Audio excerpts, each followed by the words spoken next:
Bonjour à toutes et à tous, bienvenue à toutes et à tous. Très heureux d'être avec Aurélia Cassignol-Oreda et Dominique Ozel.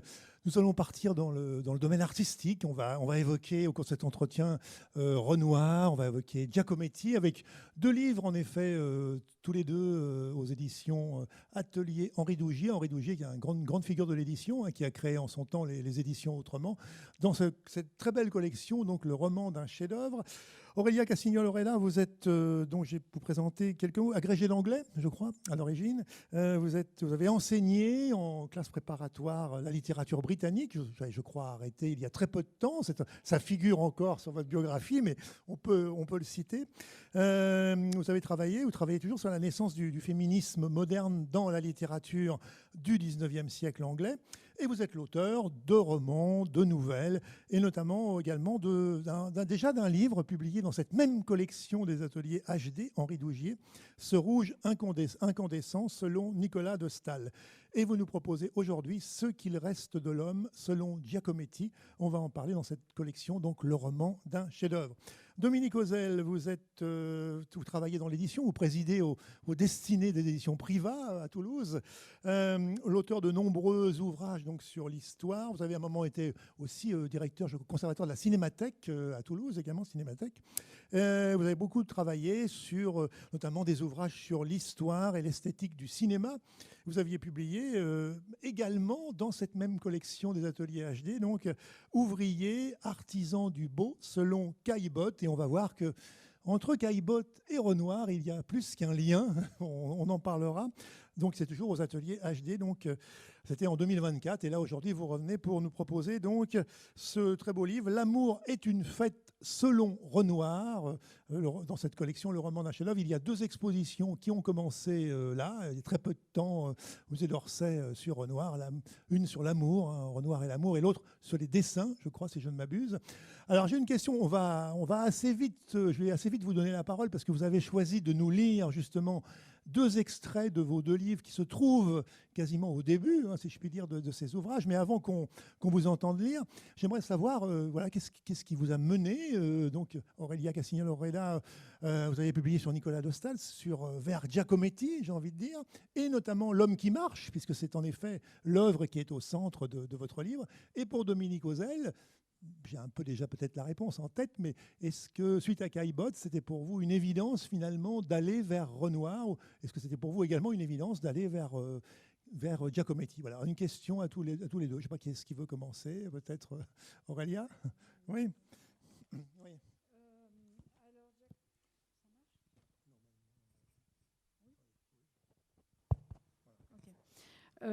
Giacometti, comme de Staël d'ailleurs, ce sont des artistes que je connais depuis longtemps. Et quand l'occasion m'a été donnée d'écrire sur un artiste, voilà, j'ai commencé par de Staël parce que j'avais des raisons personnelles, familiales de cœur, voilà, d'écrire dessus. Et Giacometti, c'est un petit peu la même chose. J'avais vu une expo il y a très très longtemps, je sais pas, 25 ans, par là, à Londres en particulier. Et j'avais été frappée par les toutes petites sculptures qu'il a fait pendant la guerre et juste avant la guerre, et ce qu'il écrivait dessus, puisqu'à l'époque, j'avais lu déjà des lettres qu'il écrivait à sa mère. Et il écrivait qu'il ne pouvait pas faire autrement que de faire ces toutes petites sculptures. Et ça m'avait complètement intriguée, cette espèce d'obsession de la recherche, de cette recherche en fait qu'il avait pour son art, cette passion. Et dans cette exposition, il y avait déjà, à mon souvenir, il n'y avait pas de sculpture, mais il y avait des dessins de l'homme qui marche. Et j'en avais acheté un. Donc voilà. Donc c'est pour ça que voilà, quand on a parlé de d'un autre artiste que de Staël, je me suis dit Giacometti, ça m'intéressait d'aller fouiller un petit peu son travail, cet homme, comprendre mieux. Voilà. Dominique, à propos de Renoir, même question. Alors moi j'avais publié Ouvrier artisan du beau selon Caillebotte. J'avais proposé à Henri Dougier de consacrer un livre à ce peintre et rapidement il avait réagi en me disant qu'il aimait beaucoup ce tableau. Et puis j'ai mis un petit peu de temps à l'écrire parce que voilà, on n'écrit pas comme ça facilement. Et puis les mois ont passé, une année et demie. Et puis, on a su qu'il allait y avoir une grande rétrospective Caillebotte à Orsay. Et alors là, il a fallu mettre un coup d'accélérateur. Et le livre est sorti au moment de cette grande rétrospective qui a permis de découvrir ou de redécouvrir Gustave Caillebotte. Et lorsqu'on a su qu'il allait y avoir une grande rétrospective Renoir à Orsay, on s'est dit que c'était peut-être l'occasion de consacrer un ouvrage à Renoir, de savoir si le tableau que j'avais en tête ferait partie de l'exposition, dont le thème est Renoir et l'amour. Il se trouve que le bal du Moulin de la Galette est un des tableaux qui appartient à la collection, aux collections du musée d'Orsay. Voilà, donc la chose est arrivée naturellement, mais je dirais qu'il y a un lien, comme vous l'avez dit, entre les deux. C'est que Gustave Caillebotte a eu des relations privilégiées avec Renoir et avec tous les peintres impressionnistes qu'il a aidés, à qui il a acheté plein de tableaux bien au-delà de leur valeur d'alors. Il leur a même acheté de la peinture, a payé leurs ateliers, les expositions impressionnistes aussi, les premières. Et donc Gustave Caillebotte avait acheté ce tableau, le bal du Moulin de la Galette, qui n'était pas vendu à la 3e exposition impressionniste. Et il s'est même mis en scène dans un autoportrait Caillebotte où on voit ce tableau qui est en arrière. Vous l'évoquez dans le livre. Voilà, donc il y a vraiment un lien entre les deux. Et puis souvenir d'enfance, lorsque j'étais gamin, dans la cuisine de ma grand-mère, il y avait une petite reproduction d'un extrait de ce tableau. Voilà. Comme quoi. Et voilà, donc et Caillebotte, pareil, Caillebotte, j'avais vu à Orsay avec mon grand-père ce tableau, donc je pense qu'il y a des choses qui viennent de très très loin et qui ressurgissent. Il y a Achète une œuvre et vous avez un souvenir. Moi, ça n'était qu'une reproduction découpée dans Télé 7 jours ou dans je ne sais trop quoi, mais voilà. Donc, avez marqué. Ça m'a marqué et il y a encore la chose à la campagne dans le grenier. Voilà, j'ai mon bal du Moulin de la Galette tronqué, mais qui fait encore partie de mon petit patrimoine de souvenirs. Puisqu'on est sur le bal de la Moulin de la Galette, pouvez-vous peut-être nous lire le début, enfin vous avez choisi, je crois, le début du livre Oui. Dominique, comme ça on va rentrer très progressivement dans le domaine. Oui. Alors, Caillebotte n'est pas présent là, mais c'est Renoir, évidemment. C'est Renoir qui est en... Voilà. Alors, ce dimanche de fin de mars, le peintre Auguste Renoir est littéralement ébloui par ce bal qu'il observe. Il se souvient parfaitement de l'une de ses premières montées vers la butte. 1 an plus tôt, il venait de fêter, à quelques semaines près, ses 38 ans. C'était un après-midi doux de printemps. L'air sentait la vigne, la terre et le bois. En haut, j'ai découvert cette guinguette, le Moulin de la Galette, avec ses lanternes suspendues, ses tables en bois et la musique qui s'échappait du bal. Il y avait là des ouvriers, des couturières, des jeunes gens qui riaient, dansaient, buvaient du vin de Montmartre. Tout cela baignait dans une lumière dorée, mouvante, à travers les feuilles des arbres. J'ai tout de suite vu que je voulais peindre cela. Ce n'était pas seulement un bal populaire, c'était la joie de vivre. Au fil des semaines, Renoir passe de l'idée de ce tableau qui lui trotte dans la tête à son exécution, poussé par son ami peintre Pierre-Désiré Eugène Franc-Lamy. Franc-Lamy avait un jour découvert dans mon atelier une esquisse que j'avais faite de souvenirs du Moulin de la Galette. « Il faut absolument exécuter ce tableau », me dit-il. C'était bien compliqué, les modèles à trouver, et puis il me fallait un jardin. J'eus la veine d'obtenir une commande qui m'était royalement payée, le portrait d'une dame et de ses 2 fillettes pour 1200 francs. Je louai alors à Montmartre une maison entourée d'un grand jardin à raison de 100 francs par mois. Renoir n'a de cesse alors d'immortaliser un tel instant, loin des réalités plus sombres du passé. Tout se dessine dans son esprit. Ses doigts frétillent d'impatience à l'idée de tenir son pinceau et dans ses yeux brillent déjà les couleurs de sa palette. Mais comment évoquer sur la toile cette ambiance et cette lumière festive qui représente la joie partagée ? Par quels moyens saisir les gestes simples et les interactions qui rendront cette scène vivante, authentique et donneront au tableau sa profondeur humaine ? Renoir s'interroge et cherche des solutions. À travers chaque mouvement, le peintre sait qu'il faudra reproduire de façon juste la vie de ces gens, parfois en marge des conventions bourgeoises, pour donner au spectateur l'impression qu'il appartient lui aussi à leur monde, qu'il fait partie de cette fête.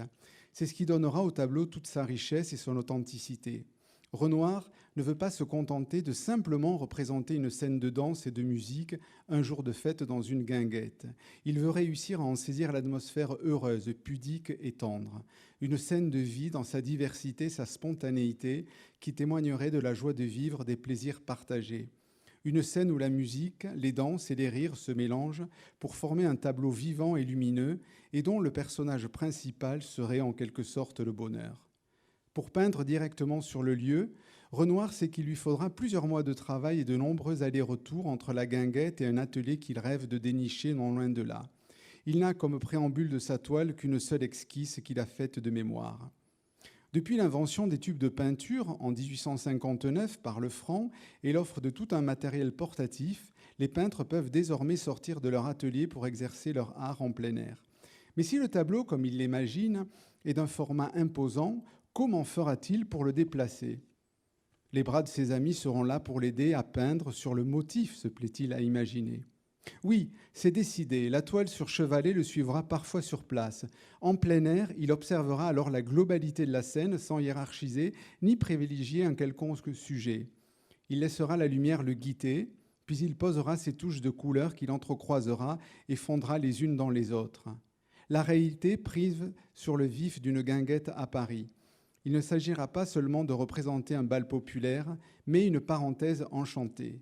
Car pour lui, un plaisir même fugace est essentiel, ne serait-ce que parce qu'il reste un doux souvenir.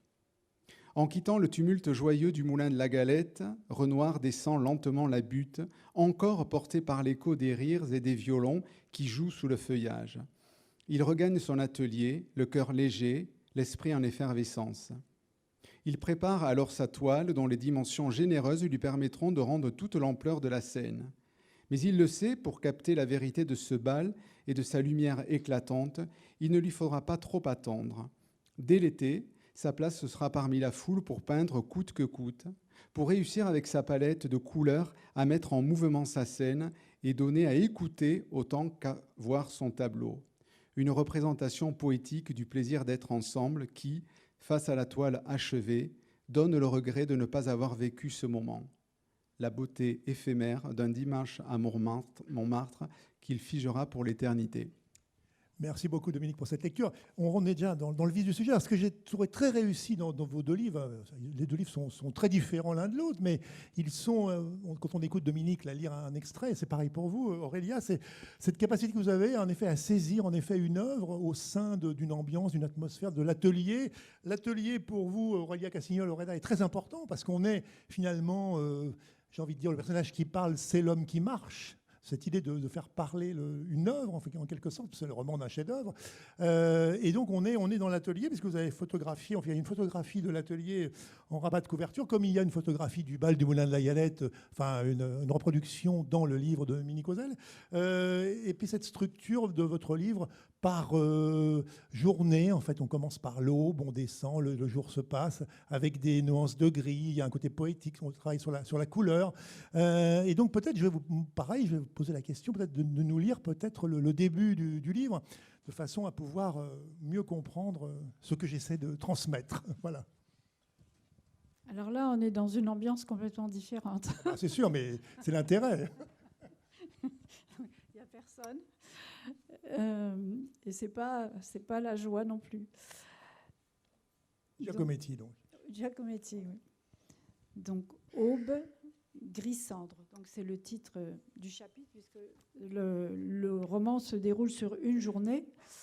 Et donc, chaque chapitre illustre une période de la journée avec voilà l'aube, là, ici, et une couleur, une couleur de gris qui est associée, puisque... quand on regarde, pas les sculptures, mais les tableaux de Giacometti, c'est en fait une déclinaison de gris différents, avec parfois un petit peu de brun, de rouge, mais c'est surtout du gris. Voilà. Le jour se lève sur l'atelier, fine grisaille que la poussière collée sur la verrière filtre. Le silence du petit matin est là, profond, épais comme une ouate, que parfois le merle de la cour perce de sa note stridente. Le merle d'Alberto, celui qu'il aime. Puis tout retombe, tout se rendort dans la lumière blanchâtre. Sur la longue table poussée contre le mur, un désordre, une anarchie. pinceaux en tas, bouteilles d'essence, palettes au gris barbouillé, pots, brocs, vases, bustes minuscules posés, empilés en vrac sur le bois taché. Au milieu, ses lunettes, sales et cassées. Sous la table et à même le sol, entre les amoncellements de débris de plâtre, un chaos de statues de toute taille. Partout ailleurs, sur des trépieds, des tabourets, têtes, crânes, têtes encore, bustes et silhouettes nues ou cachées sous des chiffons humides, tels des suaires. Tableaux inachevés, défaits, refaits, travail à jamais en progrès. Une foule blanche, endormie et bouillonnante, trésors en devenir. Un tombeau, dans lequel, par fulgurance, chaque jour, nous, ces objets, naissons pour le soir disparaître, anéantis par la main du maître, pour le lendemain renaître. Dans ce va-et-vient constant, lui existe. Dans ce va-et-vient, nous devenons. Dans ce taudis, ce repère débordant de vie réfrénée, de frustration et d'angoisse, nous patientons, avec au milieu de cette désespérance, l'espoir infini de continuer demain, d'y arriver demain. Le petit matin jette sa livide lumière sur cet univers muet, dans une brume de plâtre, laiteuses particules en suspension, cette jungle intranquille, empreinte d'un frisson nerveux, semble flotter. Moi, debout, moi si grand, si long, si dénudé, surplombant ce chaos magnifique, je veille, alerte et immobile, le regard fixé sur cet inconnu vers lequel je me dirige. Je marche, infiniment je marche. Je m'appelle Raoul, Jean ou Paul, je n'ai pas de nom et j'ai tous les âges. Enjambant le temps, je suis cette silhouette blanche et omnisciente qu'Alberto, sa vie durant, a portée en lui. Genèse lente et hésitante, inépuisable obsession. Sur sa vie, je navigue, tapis dans sa cervelle et éternel témoin. Pas à pas, je le suis comme son ombre ou son âme. Je suis l'homme qui marche et ma maigreur étonne. Ma vie est un vertige, ma vie est un manège. J'ai froid dans ce petit matin. Le poêle ne chauffe pas encore, ne ronronne pas encore. Cette nuit, l'eau a gelé dans les pots disposés sur le sol qui recueillent la pluie goûtant du toit de verre. Il faut protéger les œuvres, ne pas laisser l'humidité rampante les détruire. Tout semble si fragile, si précaire ici. Tant d'existences en suspension. La mort rôde, celle qui l'affronte chaque jour. Sur ma peau, je sens son souffle froid. Au milieu de la pièce trône le chevalet, rude et robuste, démesuré comme moi. De part et d'autre, dans cet atelier de 20 mètres carrés, sont installés un tabouret de bois grossier et une chaise en rotin. Le tabouret d'Alberto face à la toile, la chaise du modèle à l'assise paillée, qu'il a soustraite à la chambre d'Annette, sa femme, et que je le soupçonne d'avoir chapardé autrefois à une terrasse de café, et tournée vers la pauvre lumière. Au sol, les repères rouges indispensables marquent son positionnement scrupuleusement exact, la juste distance entre l'artiste et son modèle. Alberto est un artiste intransigeant, ses règles sont strictes et sans appel. Il traque le réel qui sans arrêt lui échappe. Le jeu est sérieux, c'est son obsession et sa raison d'être. Merci beaucoup. Aurélia Cassignol-Oreda, ce choix justement de l'homme qui marche et cette idée finalement de faire parler, de donner la parole, il dit je, enfin c'est l'œuvre qui parle et qui va nous permettre comme ça d'entrer et de suivre ce parcours artistique de Giacometti. Vous l'avez eu, ça a été compliqué, vous l'avez eu d'entrée de jeu cette idée ou ça a été un long cheminement parce qu'il y a cette forme quand même très, très originale dans votre livre. C'est-à-dire que quand on écrit sur Giacometti, sachant qu'il a passé sa vie dans son atelier de 20 mètres carrés, il y passait ses journées, il sortait le soir à travailler. Il a passé sa vie à travailler dans cet atelier et qu'on dit il faut en faire un roman, il faut trouver quelque chose qui accroche, qui amène un petit peu d'intensité dramatique parce que sinon on s'ennuie. Et donc voilà, je me suis dit, bon, pourquoi ne pas faire parler cet homme qui marche qui après tout est là tout le temps et qui permettra d'avoir un point de vue très proche du travail de l'artiste, et puis faire quelque chose qui est un peu amusant aussi, parce qu'il y a un petit jeu, voilà, puisque en fait Giacometti détruisait beaucoup ses œuvres, donc il y a une espèce de suspense, il a toujours un peu peur qu'on lui casse la tête, d'être assassiné par son créateur. Donc il y avait ça qui se rajoute. Donc ça a permis, voilà, c'est une contrainte littéraire qui m'a permis de penser à ça et de monter un roman comme ça avec ce personnage principal qui est la sculpture. Voilà. Dominique Ozel, vous, donc le bal du Moulin de la Galette, pareil, alors c'est un roman, Aurélia vient de le dire, donc est-ce qu'il y avait d'entrée de jeu une idée un peu de la structure, ou est-ce que vous êtes dit, ou est-ce que le livre, l'écriture du livre, c'est un peu élaboré au fur et à mesure, j'imagine, un travail quand même de recherche, de documentation aussi, avec le principe des deux livres, il faut le souligner, c'est aussi, il y a une partie où il y a des regards croisés. Là, où vous allez chercher un peu les écrits sur Giacometti, les écrits sur Renoir, et puis il y a une bibliographie, il y a tout un travail qui, en tant que lecteur, nous invite, nous donne envie d'aller découvrir ou redécouvrir quelle a été un peu l'idée de départ, la structure du roman, Dominique. Alors d'emblée, l'éditeur ne nous impose comme contrainte que 128 pages. Voilà. Après, chacun oriente le roman. Voilà. Ensuite, comme vous l'avez dit, à la fin, il y a un cahier annexe avec une chronologie assez précise, des paroles de personnes, soit l'artiste lui-même ou soit des personnes qui l'ont côtoyé. Donc on se débarrasse, je crois, de devoir avoir une chronologie romanesque et on peut éviter de dire certaines choses, ce qui est vraiment bien pour rentrer dans une fiction. Voilà. Et moi, d'emblée, quand j'ai proposé ce titre, il y avait 3 choses qui étaient évidentes pour moi. C'était d'abord Jean Renoir, qui est le fils d'Auguste Renoir, cinéaste. Voilà, je savais qu'il aurait une place importante. Ensuite, Gustave Caillebotte, puisque Renoir a été l'exécuteur testamentaire de Gustave Caillebotte. C'est lui qui a permis à l'État d'avoir plus de 30 œuvres de sa collection. Et il s'est battu parce que l'État ne voulait pas avoir ces tableaux impressionnistes qui, alors, semblaient indécents et pas assez académiques. Et ensuite, les amis du peintre. Et justement, en ayant travaillé sur Caillebotte, je connaissais un peu cet univers des impressionnistes qui étaient très liés entre eux. Voilà. Et il y en a qu'on voit sur le tableau. Donc, c'est comme ça que j'ai orienté la chose. Et j'ai commencé à écrire le roman par la fin, c'est-à-dire la toute fin d'Auguste Renoir, alors qu'il est très malade, atteint de polyarthrite, de rhumatisme. Il a la chance d'aller pour une dernière fois, il quitte Cagnes-sur-Mer et il vient à Paris. Et on l'accueille comme un roi parce que l'une de ses œuvres va être accrochée au musée du Louvre, qui vient de réouvrir après la guerre. Et la nation lui rend un hommage. Voilà.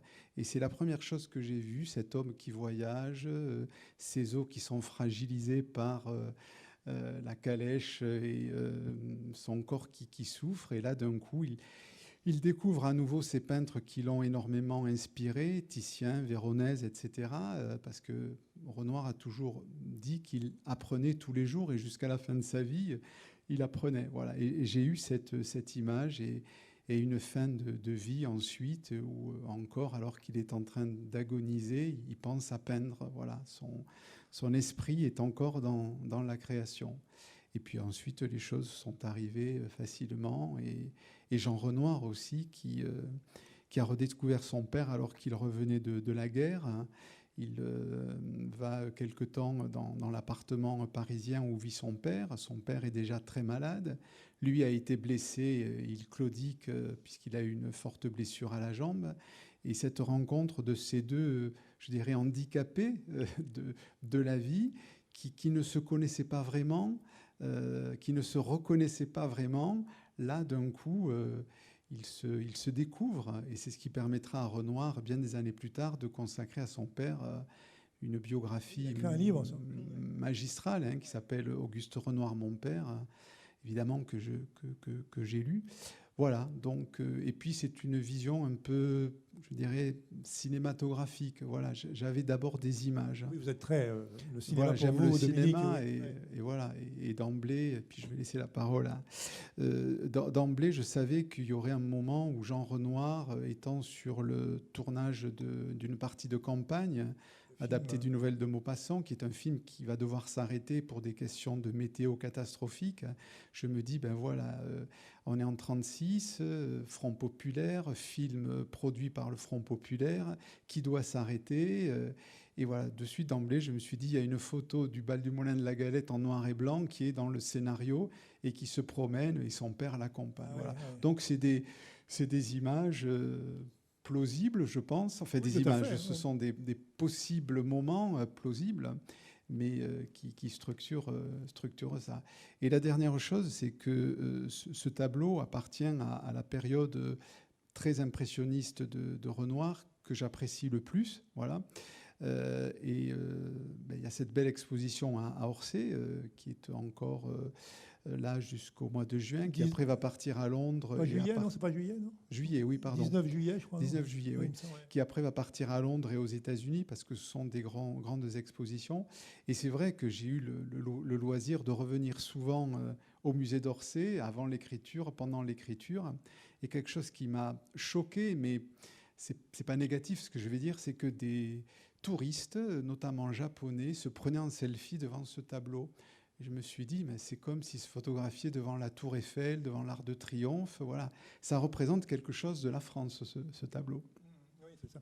Aurélia Cassignol-Oreda, c'est vrai que c'est ce qui est très réussi aussi dans votre livre. En effet, je disais, c'est à la fois de nous remettre en perspective Giacometti, et depuis, alors sur une journée, comme ça, de l'aube au crépuscule, au soir, avec il y a un côté poétique aussi dans votre écriture, et aussi de nous faire revivre tout l'entourage de Giacometti, son épouse, les gens qui gravitent un peu autour, ce milieu de Montparnasse, quand il sort de chez lui le soir, évidemment, il a que 2 vestes, il y en a une qu'il met pour l'extérieur, bon, voilà, il va dans les bars, voilà, bon, il y a cette idée, on y est, quoi, on est totalement à fond dedans, si je puis dire. Donc, quel a été l'appareil que pour Dominique, un peu aviez-vous au départ une idée d'une structure sur une journée comme ça? Bon, l'homme qui marche, on a compris il prend la parole, voilà.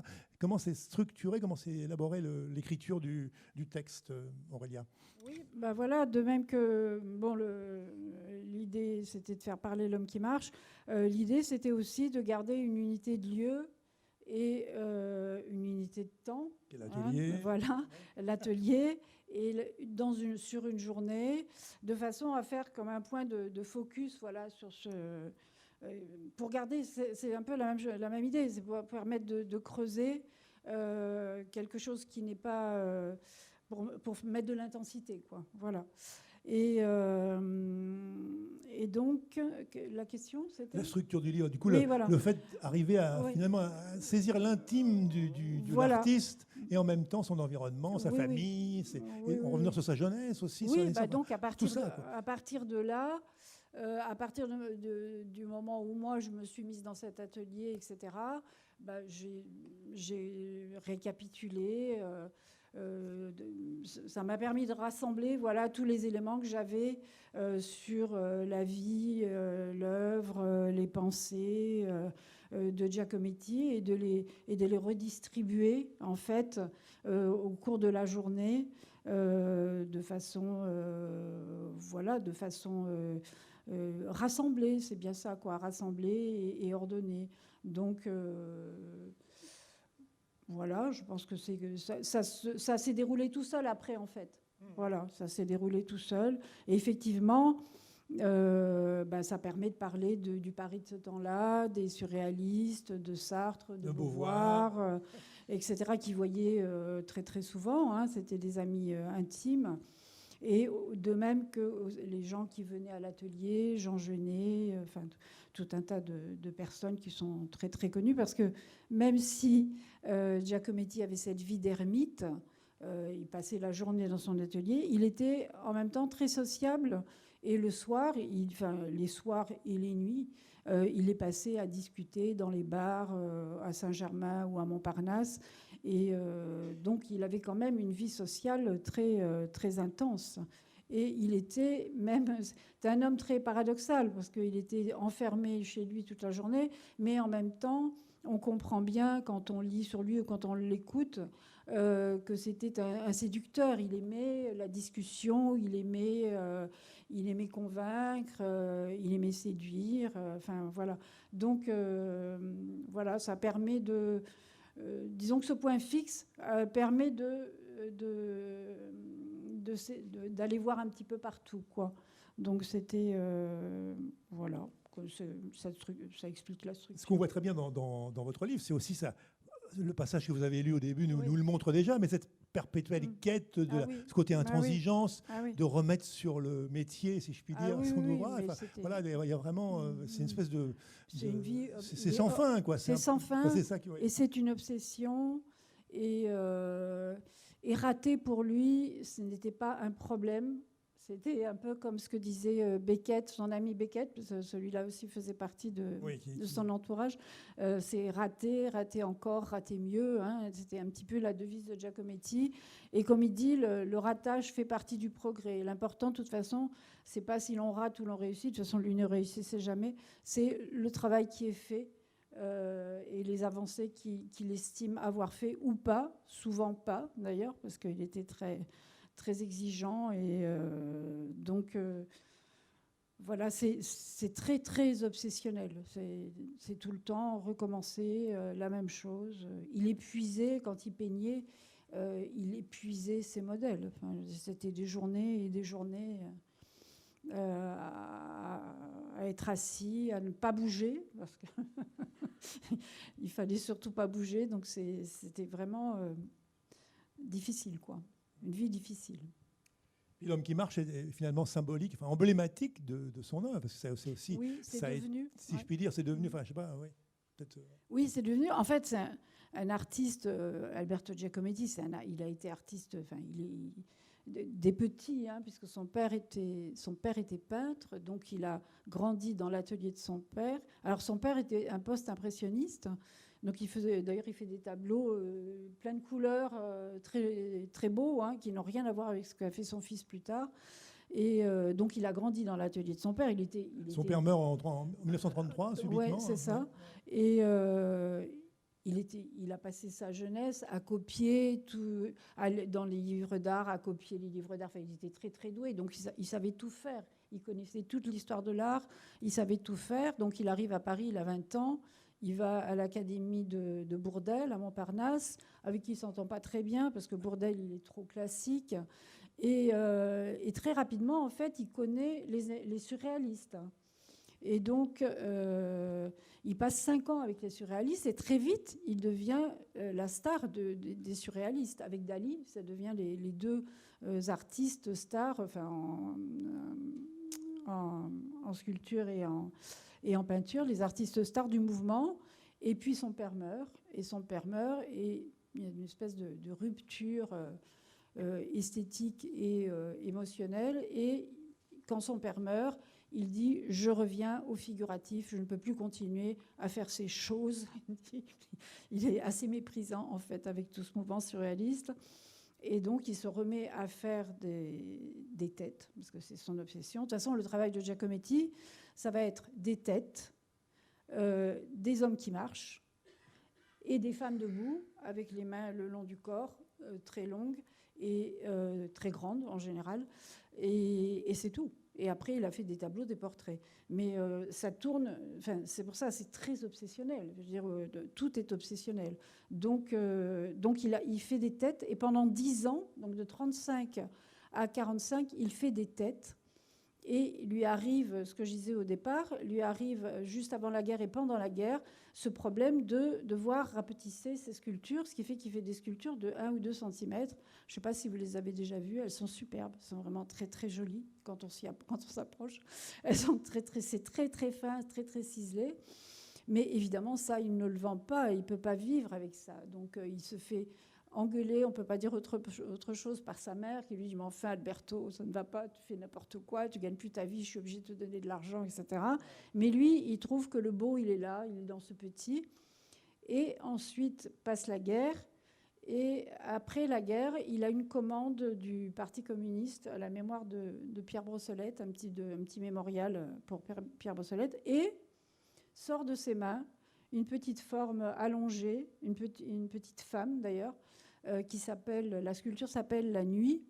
Et ça va être la première fois depuis 10 ans, parce qu'il a quand même passé 10 ans à faire des têtes et ces toutes petites choses, qu'il arrive à monter, ériger voilà, des sculptures. Et à partir de là, en 1947, donc, naît le premier homme qui marche, et donc qui va assez rapidement lui apporter... pas la gloire, ça va tarder encore un peu, mais oui, ça prendra un peu de temps encore la gloire. Oui. Et on voit sur la couverture, le rabat du livre. Ouais. 46-47, c'est vraiment un tournant. Vous dites en effet que c'est pour lui, c'est vraiment un tournant. Oui. On sort de la guerre, donc la vie est très difficile à Paris quand même. Hein. Mais il a des gens qui reviennent, qui commencent à racheter, etc. Donc ça va mieux. Et puis lui, il trouve quelque chose. Il doit sentir, en tant qu'artiste, qu'il trouve ce qu'enfin il voulait faire, quoi. Donc, il continue à être très mécontent de ce qu'il fait, mais il sent quand même qu'il tient quelque chose. Alors pour Renoir, Dominique Ozel, est-ce qu'il y a une obsession du même ordre que celle de Giacometti? Enfin, le bal du Moulin de la Galette incarne cette figure du bonheur finalement, mais cette capacité, c'est un tableau très, très moderne, j'ai envie de dire, pour l'époque. Peut-être, est-ce que vous n'avez pas écrit ce livre aussi pour nous montrer peut-être un Renoir un peu peut-être insoupçonné, voir ce qu'il a pu apporter aussi dans la peinture? Vous parliez tout à l'heure de ses références finalement à Véronèse, enfin bon... La diversité finalement de Renoir, est-ce que c'est pas un peu ça finalement le but du livre, de nous montrer un nouveau Renoir, si tant est que... Alors c'est un Renoir première période, donc on oublie la dernière période avec les baigneuses, etc., avec ces corps de femmes un peu incandescents, qui ont été même ridiculisés par certains critiques. Hein. Certains ont dit mais c'est de la chair en putréfaction, c'est laid, etc.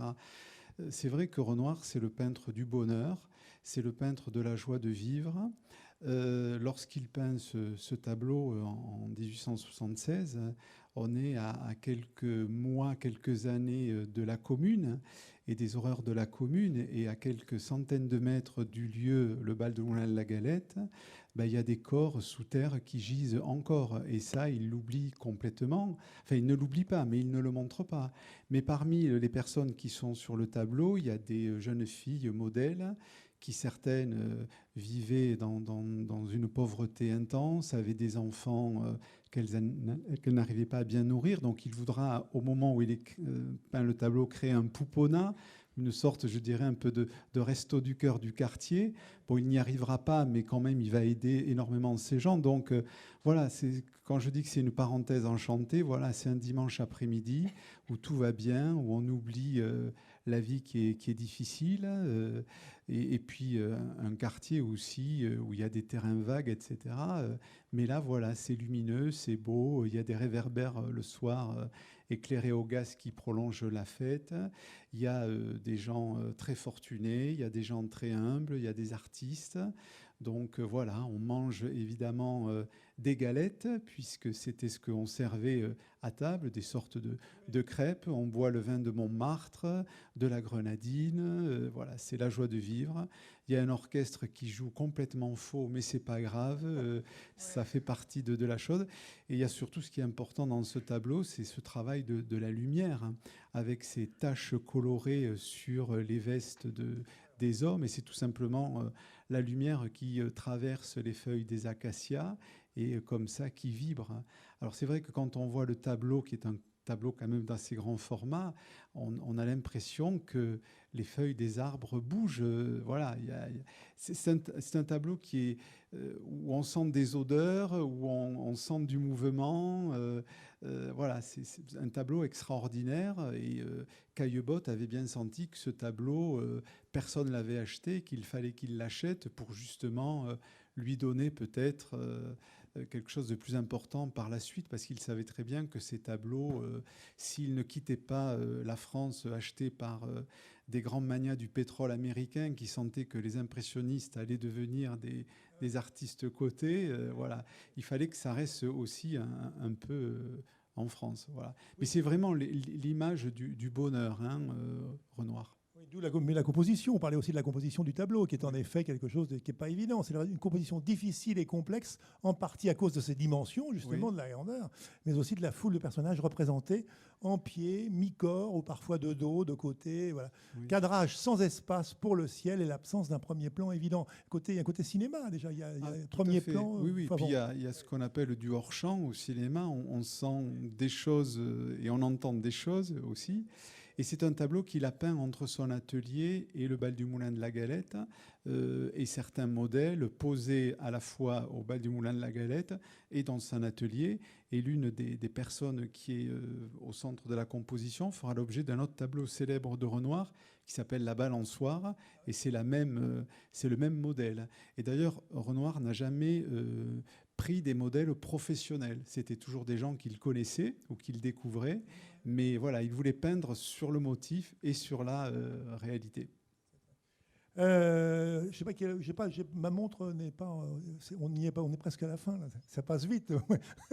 Des questions peut-être, parce que j'ai remarqué qu'on ne posait pas forcément la question au public, mais avez-vous peut-être des remarques peut-être sur Renoir, sur Giacometti, d'immenses artistes, ou des réflexions qui vous seraient venues comme ça au cours de l'échange?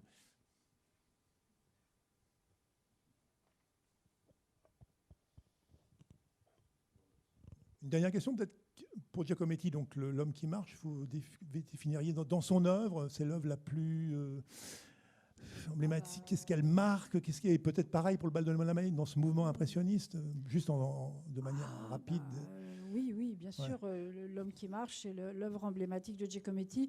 C'est aussi l'œuvre emblématique du XXe siècle, puisque cet homme, il apparaît après la Seconde Guerre mondiale. Alors, inévitablement, oui, bien sûr, il fait penser aux gens qui sont sortis des camps, c'est sûr. Mais bon, c'est pas que ça. C'est aussi un homme qui marche, qui va de l'avant dans un pays qui est quand même pas mal effondré, dans une Europe qui est pas mal effondrée, et qui va de l'avant. C'est aussi une figure d'espoir, et c'est aussi une figure éminemment poétique. Et je pense que à cette époque-là, après les traumatismes de la Seconde Guerre mondiale, effectivement, on avait besoin de ça. On avait besoin d'une figure qui porte le monde vers l'avant. Oui, ça prend une résonance en plus avec notre époque, aussi avec ce qu'on traverse actuellement. Et puis donc, Dominique, vous l'avez un peu dit, donc c'est vraiment cette image du bonheur, ce côté emblématique finalement. Oui, les guinguettes. Il y a le déjeuner des canotiers aussi, où là, on est dans un environnement proche d'une étendue d'eau. Bon, là, il n'y a pas d'eau, mais voilà, ce côté nature. Et on retrouve quand même dans ce tableau cette dimension des impressionnistes aussi, qui peignent sur le motif et qui font vibrer un peu la toile de par leur dextérité et leur liberté de pouvoir de quitter les ateliers aussi. Un peu comme les cinéastes de la Nouvelle Vague qui ont pu faire du cinéma parce qu'ils avaient des caméras. Oui. On voit que... Aurélia Cassignol-Orénal, Ce qu'il reste de l'homme, selon Giacometti, dans cette collection, donc le roman d'un chef-d'œuvre, aux ateliers Henri Dougier.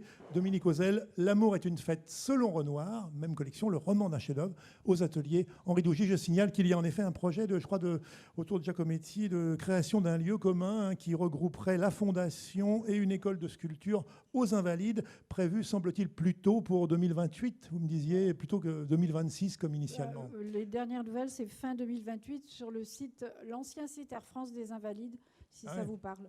D'accord, oui. Voilà. Et donc, si vous avez l'occasion d'aller à Paris, encore que ce n'est pas évident, il faut réserver pour les expos. Là, je pense qu'il y a du monde. Pour Renoir, ça doit être... Il faut réserver, oui.